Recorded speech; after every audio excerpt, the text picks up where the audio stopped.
Welcome to Work-Life Wisdom. Today our wisdom cue is moving the plot.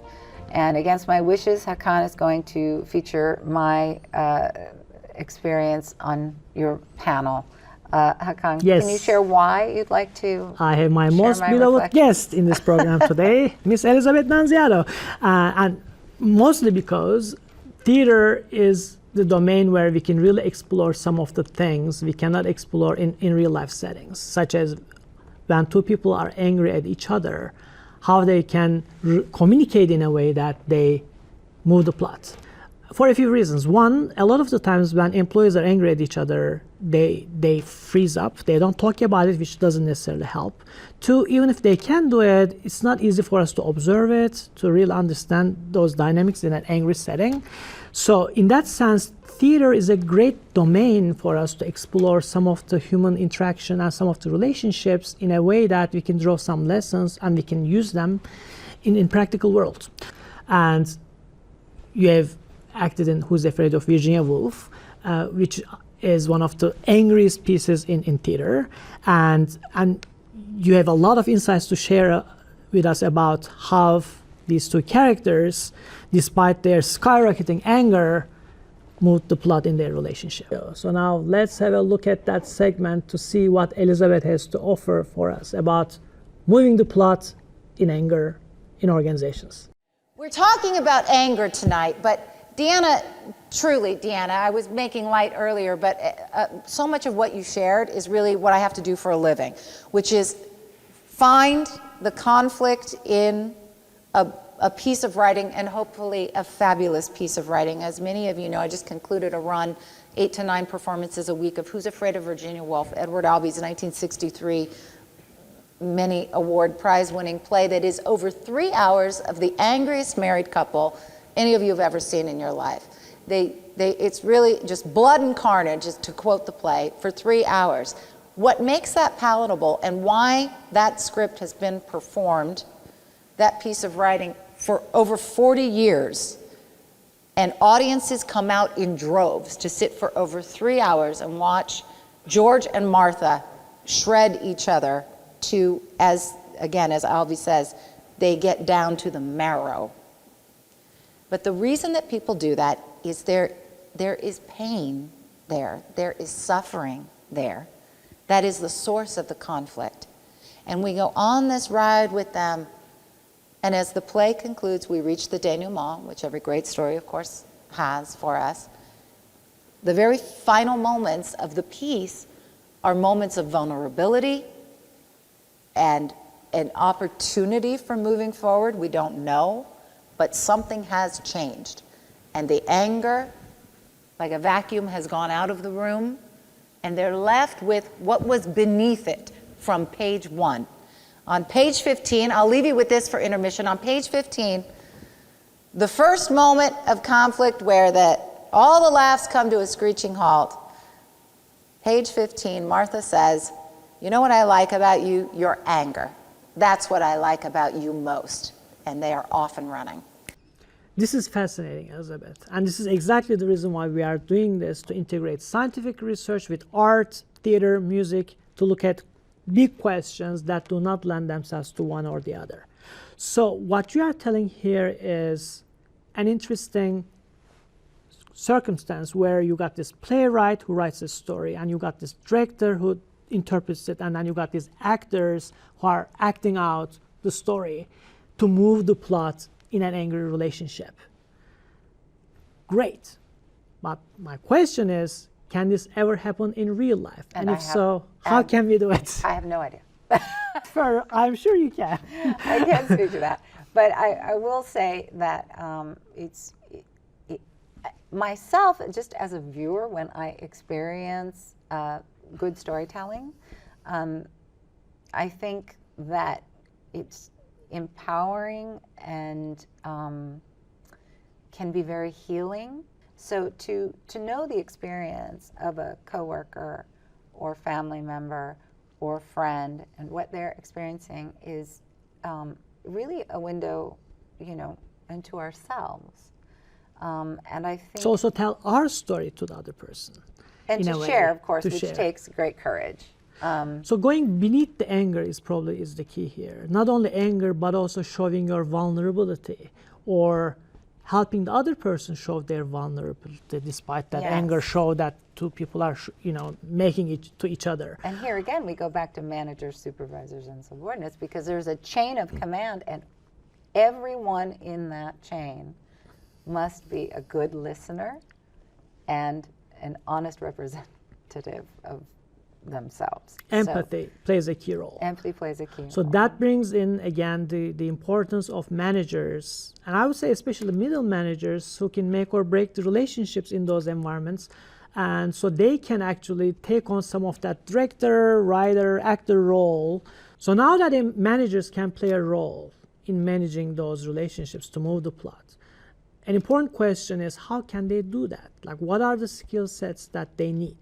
And in our live Wisdom Studio event, you share some insights about your experience as an actor and what kind of things you do to do that. So let's have a look at that and move further. That's the purpose of art, really, is to express that I see my condition reflected in this performance before me. Therefore, I am not alone, nor am I aberrant, nor am I, and there's resolution to the conflict. And that is important. So that the is movement. an opportunity for me. Yeah. I can myself find resolution to my inner conflict, which of course for most, The catharsis, right? but also I became a professional behaviorist. So my job is to think about, it's not what you say, it's how you say it.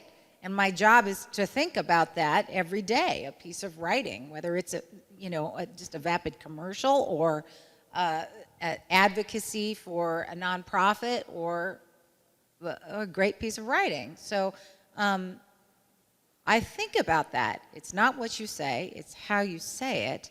And I'm always listening for complexity that interests me. So what's beneath the text? Past the salt can be, mean I love you, I hate you, I'm gonna kill you, I feel nothing for you, you bore me. It can mean any of those things, and it's just past the salt. So in your reflections as an actor, in those particular scenes, what we hear is that managers need a set of skills almost on a daily basis to create environments for their employees so that they can move the plot when they're angry at each other. And it's really important to help people understand that it's not only what you say, it's also how you say it that makes a huge difference. It's everything. Everything is in that one little phrase that we learn, usually as children, is included in that phrase. What is not explicit in that phrase is the listener. The responsibility of the listener, of the recipient of whether it's anger or whatever, any other, just a simple grievance. That's where managers, supervisors, everyone in the chain of command is responsible for making someone feel heard and understood. And I do want to say that most corporate structures, I find, have been resistant to importing words like compassion and kindness and truthfulness and fairness and empathy very much. These kinds of words we don't hear always associated with corporate culture, but in fact, I think your work, what I was so excited about when we met, your work as a social scientist has revealed that these key ingredients in the workplace elevate productivity and creativity, and at the end of the day are going to have a positive impact on what we know to be the bottom line. And I think in our discussions together that what we've talked a lot about is what we're trying to do is get beneath the anger. Can you talk a little bit about Getting that? beneath the anger, and that's actually almost an equivalent of moving the plot, because if people just get fixated on anger and no more, they don't really open up their real thoughts and feelings about whatever the problem is. So anger combined with some vulnerability or anger combined with some empathy will help people to go beneath the anger and to get together, combine their anger energy, if you like, to look at exactly the problem in a way that they can see solutions that maybe they wouldn't have seen otherwise if they didn't get angry at each other. So anger in a way can be healthy for the relationships. And again, I think we emphasized one of the questions that came up in our previous segment was that there are two sides to this. There's the person who is in conflict, and then there's also the receptivity of the manager or the supervisor or the subordinate, whoever is on the other side of that anger. These people must learn to act in tandem to find resolution, yes? Exactly, and that makes me think, in a theatrical environment, moving the plot is a lot easier because you got the playwright who write a story, and then you got the director who interprets that story, and then you got these actors on stage acting out the story. So a wide range of people are included in that effort to move the plot, which we don't have in real life, and we don't have in organizational environments.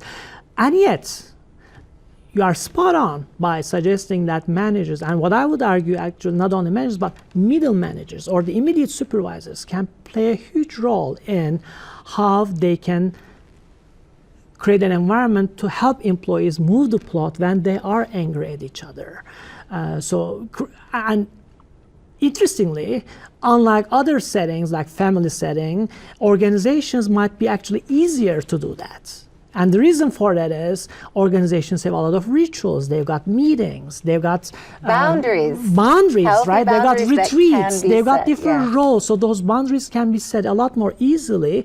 And then the problems are also probably a lot more tangible than those romantic or family type of relationships, and the problems might be a lot more tangible. So organizations can be a great environment to test. I think in some ways when you say that, it's very exciting to me because it makes me think that we can actually maybe begin to perceive our work lives as a great respite and not a burden. Exactly.